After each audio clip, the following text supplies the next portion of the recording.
Bonjour, c'est toujours la coach Marie-Jo, votre coach de vie, votre coach qui s'implique dans votre quotidien, qui traite des thèmes par rapport à votre quotidien, par rapport à tous les problèmes qui peuvent vraiment surgir, soit dans vos couples, soit dans votre famille, soit dans votre entreprise, soit dans votre quotidien.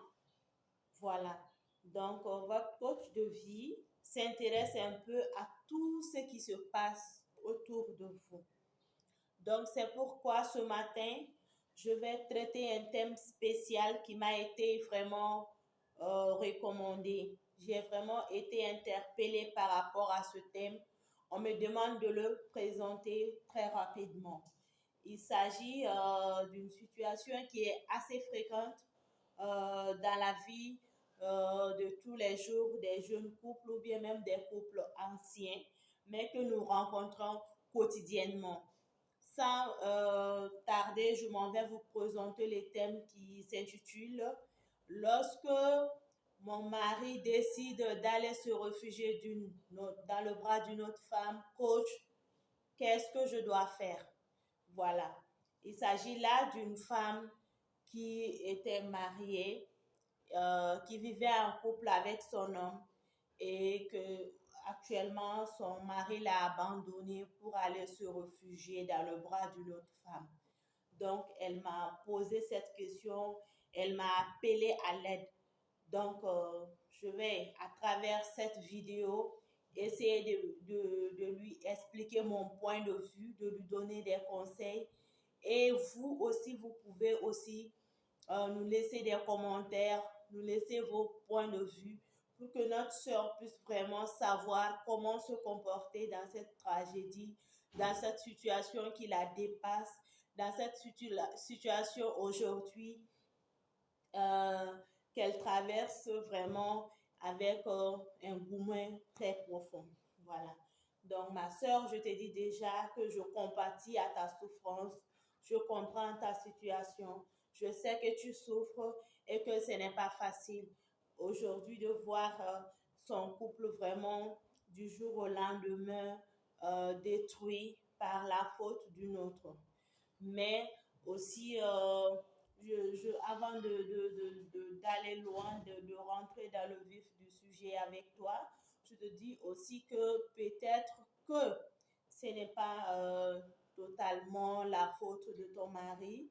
Je pense que toi aussi, ma chérie, tu as des petites choses tu dois avoir des petites choses à te reprocher parce qu'un homme, pour qu'il décide comme ça de te laisser et aller se réfugier dans le bras d'une autre, il y a 90% de chances que ça soit la femme qui est à la base de cette situation.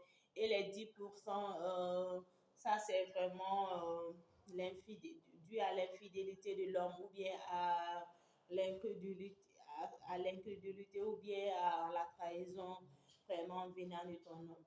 Donc, ce que j'aimerais ce matin d'abord te dire, c'est que nous compatissons vraiment à ta douleur, nous compatissons à ta souffrance, mais à travers cette vidéo, nous allons aussi te permettre vraiment d'avoir des idées assez claires, d'avoir des stratégies que tu vas adopter, peut-être pour le faire revenir si c'est ce qui est ton souhait, ou sinon de pouvoir aller de l'avant si tel aussi est ton souhait. Donc, ce serait à toi de décider. Nous, quand même, nous allons essayer avec le public. Moi, je vais te donner mon point de vue. Le public aussi va réagir à la vidéo.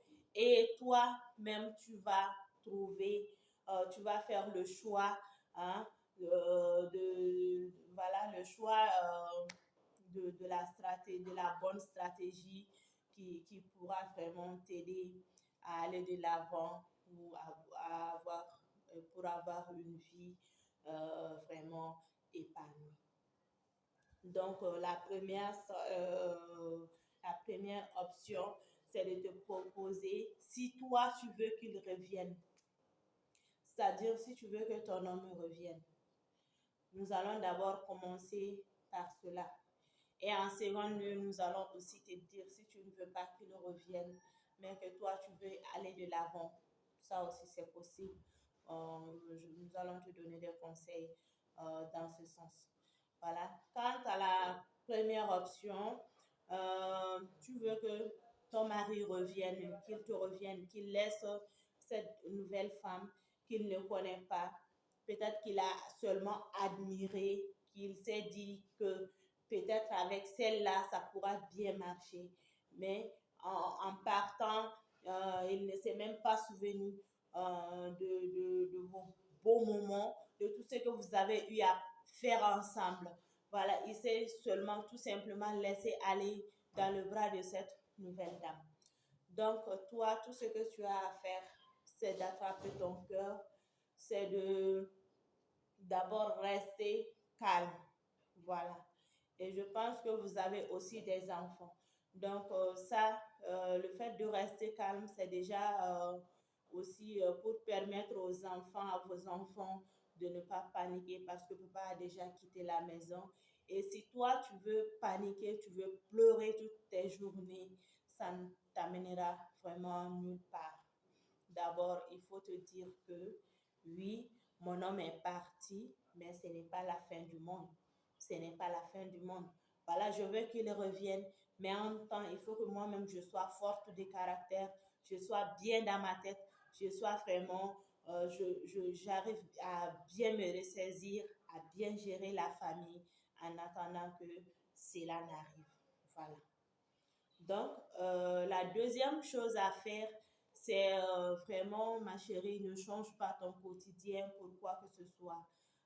Pour aller travailler le matin, tu te lèves. C'est-à-dire, ce que j'aimerais te proposer d'abord, c'est de te comporter comme un robot. Tu vois, les robots ne ressentent rien. Ils ne font que ce qu'on leur demande de faire. Donc, toi, tu peux commencer déjà à te comporter comme un robot. Tu essayes de t'asseoir, tu te fais ton programme, ton emploi du temps. Voilà, quotidiennement, même quand ton mari était là, qu'est-ce que tu faisais par jour? Qu'est-ce que toi tu faisais? Donc, cela va t'empêcher de rentrer dans la dépression, de te déprimer ou bien de rester tout le temps en larmes. Voilà.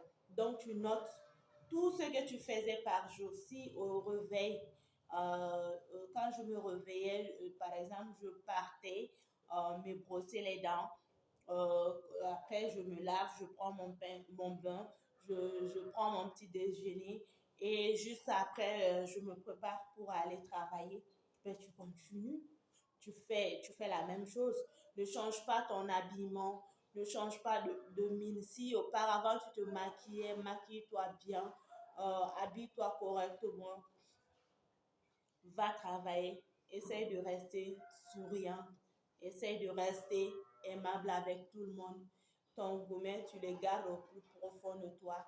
Et surtout, le meilleur moyen de combattre d'abord ce stress, c'est te rabattre aussi sur ton travail. Voilà, essaye d'être beaucoup plus performant au service. Si tu étais performant peut-être à 50% pendant cette période, essaye d'être performant à 80%. Je vous assure que ça peut donner. J'ai été aussi confrontée à ce problème. Ce n'était pas dans le cadre du mariage, mais dans le cadre d'une relation qui m'avait beaucoup affectée. Et ce que j'ai eu à faire vraiment, c'était de me rabattre sur le travail. Donc, au lieu que les gens puissent vraiment remarquer que j'étais triste comme ci, comme ça, ils ont dit, ah, et pourtant, notre soeur commence réellement à, à produire à produire des résultats assez remarquables. Donc, j'ai même pu avoir une promotion pendant cette période difficile, pendant cette période de détresse. Je me suis vraiment rattachée à mon travail, aussi à mes enfants, à mon quotidien, quoi. Donc, je ne suis pas restée en larmes, je ne suis pas restée dans le gourmet, je ne me suis pas vraiment euh, euh, bon, je me suis peut-être remise en question pourquoi ça n'a pas marché, mais je ne suis pas restée dans la tristesse au fait. Je me suis vraiment donnée à mon quotidien, je me suis donnée à mon quotidien, je me suis donnée à mon quotidien. Voilà, j'ai fait comme un robot. Le matin, quand je me lève, je dois me brosser, je dois me laver, je le fais. Je dois manger, je le fais. Voilà, je dois aller travailler, je le fais. Donc, je ne m'arrêtais pas. Et quand je revenais du boulot, j'essayais de voir qu'est-ce que je peux faire encore. Voilà, si je dois faire la cuisine, si je dois nettoyer la maison, si je dois raconter des petites histoires aux enfants pour qu'ils ne, voilà, ils ne posent pas trop de questions et tout ça, je le faisais. Vous voyez, donc je ne me suis pas laissée aller. Donc, je te demande de faire la même chose. Je te demande d'essayer d'agir comme ça et tu vas voir les résultats. Ça, c'est d'abord toi. Là, nous n'avons même pas parlé de ton nom. Nous n'avons même pas parlé d'une stratégie qui va, voilà, te pousser à le faire revenir. Ça, c'est ton quotidien. Il ne faut pas que ton quotidien change. Puisque malgré que ton mari est parti, je sais qu'il ne va pas t'oublier du tic au tac. Voilà, il t'a pas oublié, il est seulement parti. Et je sais qu'un jour, il va chercher à savoir comment est-ce que tu vas, quel est ton état d'âme, comment est-ce que tu avances toujours ou bien est-ce que tu t'es laissé aller, est-ce que ta vie, à quoi ressemble ta vie, voilà, à quoi ressemble ta vie d'aujourd'hui. Et s'il revient trouver ou bien s'il demande après toi et qu'on lui dit, ah, en tout cas, malgré votre départ, telle personne, notre chérie, continue à aller de l'avant, elle continue à porter des fruits, elle continue vraiment à s'accrocher à la vie, à aller de l'avant, il va dire, ah, il faut que je fasse attention. Il faut que je fasse attention. Au lieu elle regresse, elle commence à progresser. Et c'est cette progression qui va vraiment attirer ton homme à revenir vers toi. Voilà. Il va commencer peut-être à te faire signe. Il va commencer peut-être à t'envoyer des personnes pour voir un peu si, lorsque lui va revenir, quelle sera ta réaction. Quelle va être ta réaction? Est-ce que tu vas l'accueillir à bras ouverts ou bien est-ce que tu vas le laisser repartir comme ça? Voilà. Et quand tu vas voilà, et ce serait maintenant à toi de te dire que bon, comme on est dans l'optique où nous voulons qu'il revienne, voilà. Donc, il n'y a pas de souci. Lorsqu'il va revenir, tu lui dis, ben chérie, toi-même tu es conscient de ce que tu as fait.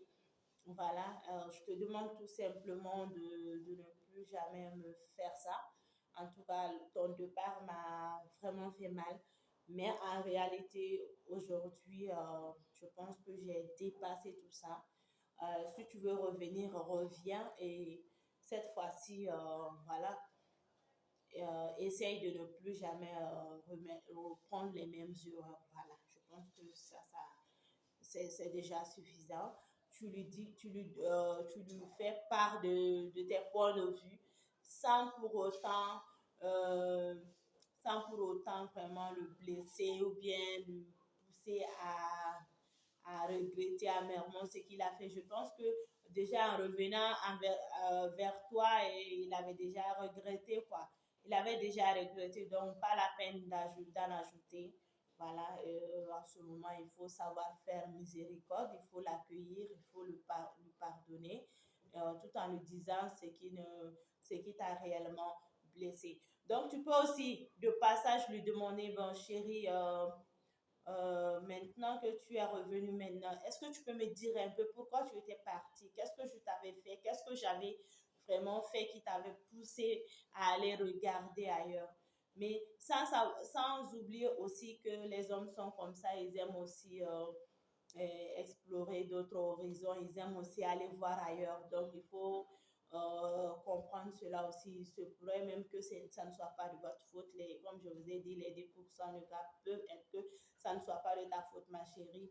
Mais dans 90% des cas, comme je vous ai dit aussi, la faute peut venir de la femme. Ça peut être dû à un manque d'hygiène intime, hein, un manque d'hygiène corporelle, hein, au fait que la bonne dame ne s'habille pas bien. Voilà, il y a des femmes comme ça, lorsqu'elles se marient, elles se négligent. Elle ne se s'habille pas correctement, elle porte des habits chiffonnés, des grandes robes, des grandes boubous. Voilà. Alors que ton homme, vraiment, il est jeune, il est frais. Lui, il veut quand même avoir une femme qui est un peu à son niveau, quoi.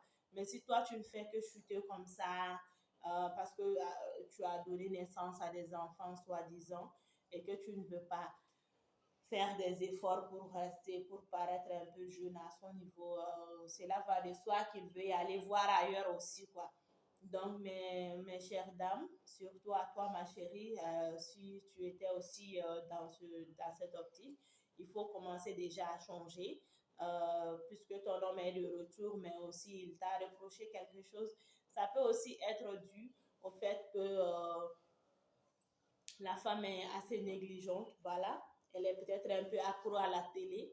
Elle ne s'occupe pas de son mari. Elle ne lui donne pas à manger. Voilà, c'est la bonne qui fait tout. Et lorsque la bonne n'est pas là, rien ne se fait à temps. Peut-être que tu trouveras aussi que c'est une dame que, voilà, je prends les différents types de femmes, voilà. Et il ne s'agit pas uniquement de toi, ma chérie. Donc, il se trouvera que ce soit aussi une femme qui aime tout le temps être dehors. Je vais au mari, qui va tout le temps au mariage, au baptême.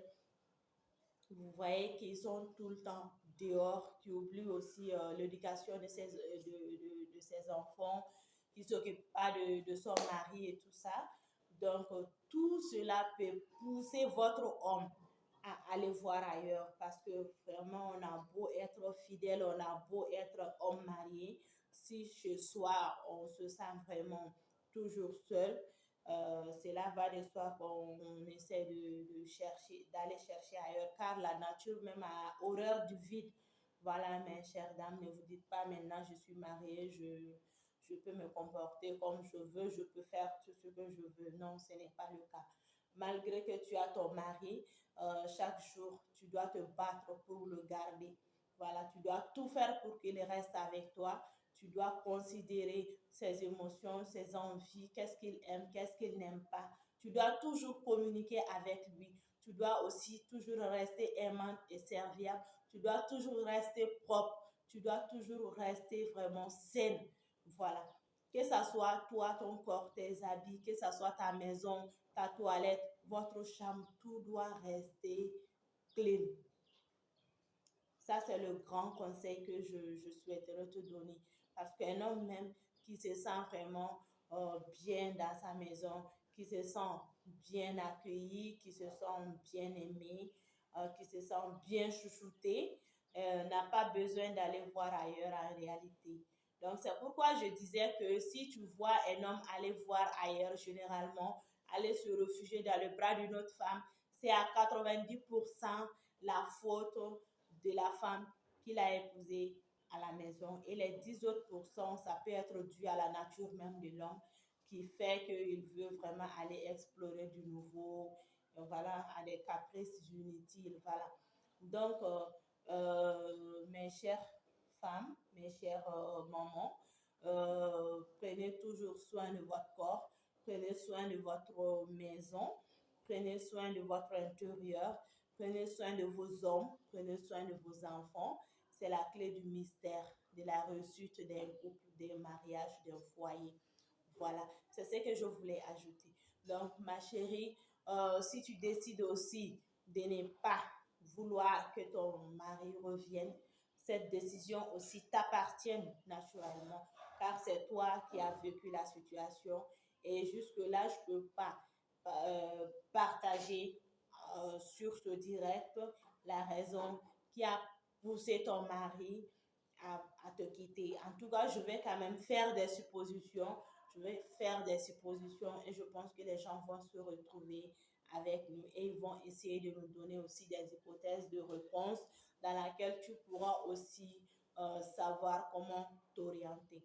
Donc, si tu ne veux pas du tout qu'il revienne, je pense que cela va dépendre aussi de toi, mais il faut aussi continuer, comme je t'ai dit, avec tes habitudes, à essayer d'aller de l'avant, à te battre pour garder ta forme, ton énergie, hein, à ne pas changer de comportement du tout, voilà, de quotidien, je dirais.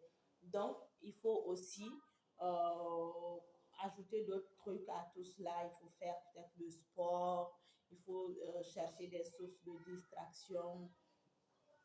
Bon, s'il y a d'autres hommes qui te regardaient en tant que toi, tu ne regardais pas, tu peux commencer déjà à sortir, causer avec eux. Je ne te demande pas de commencer tout de suite une relation parce que tu n'es même pas prête, ton cœur n'est même pas prêt pour une nouvelle relation. Tu viens de vivre une tragédie amoureuse. Donc, je dirais tout simplement de sortir de ta maison de temps à autre pour aller causer avec des amis. Ça pourrait aussi te permettre de faire des nouvelles rencontres. Voilà, tu peux commencer déjà à causer avec des personnes qui sont un peu autour de toi. Ça va aussi te permettre de ne pas déprimer, puisque toi, tu ne veux pas que ton homme revienne. Donc aussi, ça va te faciliter d'oublier ce que tu as vécu et de pouvoir t'ouvrir à une nouvelle personne. Si vous êtes marié légalement, tu le laisses un peu de temps, peut-être le temps 3 ou 6 mois comme ça. Et s'il ne revient pas, il fait, même s'il revient, tu lui dis, bah, chérie, tu es déjà parti, voilà, je ne compte plus t'accueillir dans ma maison. Voilà, c'est toi qui es parti de toi-même, je ne t'ai pas chassé. Maintenant que ça ne va pas dehors, parce que si tu vois aussi qu'il revient, c'est que ça tourne au vinaigre avec l'autre. Donc, malgré que ça ne va pas là-bas, en tout cas, va refaire ta vie. Et je compte aussi refaire la mienne. Je te respecte beaucoup. Nous pouvons partager peut-être la garde des enfants, cela va de soi. Et après quelques temps, ma chérie, tu peux commencer avec les démarches du divorce, puisque toi, tu ne veux plus jamais avoir affaire à lui. Donc, voilà. Donc, et quand tu seras divorcé, tu pourras aussi commencer à voir avec qui sérieusement tu peux commencer à reconstruire ta vie. Mais ce que moi, je te conseille quand même, c'est de prendre le temps, à peu près une année, pour réfléchir, pour aussi te stabiliser émotionnellement, pour aussi t'occuper de tes enfants, pour leur aider aussi à surmonter cette épreuve. Et même s'il le faut, aller voir de temps à autre un psychologue pour rester émotionnellement stable, toi et tes enfants. Et après tout ça, si tu penses que tu te sens prête pour commencer une nouvelle relation, mais pourquoi pas? Voilà, en ce moment, tu peux commencer avec une nouvelle relation. Mais si tu le souhaites, tu peux toujours aussi me contacter comme tu l'as fait. Tu peux toujours me contacter. Nous allons continuer avec les séances de coaching. Je vais essayer de te donner des conseils. Je vais aussi essayer de te prévenir. Voilà, face à un éventuel danger, tu viens, tu me dis les hommes qui vont venir vraiment te dire que moi je souhaite être avec toi, je veux sortir avec toi, je veux me marier avec toi, des trucs comme ça. Donc, tu viens, on en parle, on essaye de voir ensemble si c'est des relations qui valent réellement la peine. Donc, voilà, lorsque tu vas te lancer, nous allons continuer aussi à t'épauler afin que cette fois-ci, les choses puissent vraiment marcher. Cette fois-ci, les choses puissent vraiment aller de l'avant en toi et cette nouvelle personne. Donc, c'était les 2 hypothèses que ton coach voulait aujourd'hui partager avec toi afin que tu puisses toi-même faire le choix parce que ce choix ne nous appartient pas, ce choix ne m'appartient pas en réalité. Je suis seulement là en guide conseillère, voilà. Je te conseille, je t'écoute, je te conseille, je t'écoute, je te conseille jusqu'à ce que tu puisses vraiment trouver l'équilibre parfait afin de te pouvoir, de te permettre d'aller de l'avant ou bien voilà, de changer de vie ou bien d'avoir voilà, une vie assez épanouie. Donc, c'est ce que je voulais te dire ce matin face à cette situation. Voilà. Donc, à toi de faire le choix, à toi de nous dire peut-être après quelle sera ta décision. On reste en contact, voilà, pour tout ce qui pourra vraiment advenir après, ma chérie. Donc, on reste en contact. Et à vous, cher public, je vous remercie pour tout l'effort que vous faites pour me suivre, pour les likes, pour les conseils et même aussi pour les propositions de thèmes. Voilà, vous pouvez me proposer des thèmes. Vous pouvez aussi me contacter pour vos besoins de coaching. Vous pouvez toujours aussi me prendre en inbox aussi pour toutes les questions que vous voulez peut-être aborder ou que vous avez du mal à comprendre. Je me ferai le plaisir de venir devant notre petit écran pour vous parler de ces thèmes. Soit, voilà, pour que vous puissiez vraiment avoir une idée, une image assez une idée de ce que vous voulez faire ou bien de ce que vous voulez vraiment entreprendre. Donc, on se dit à très bientôt. Votre coach Marie-Jo, votre coach de vie. Et pour d'autres vidéos, pour d'autres moments de partage, on se retrouve.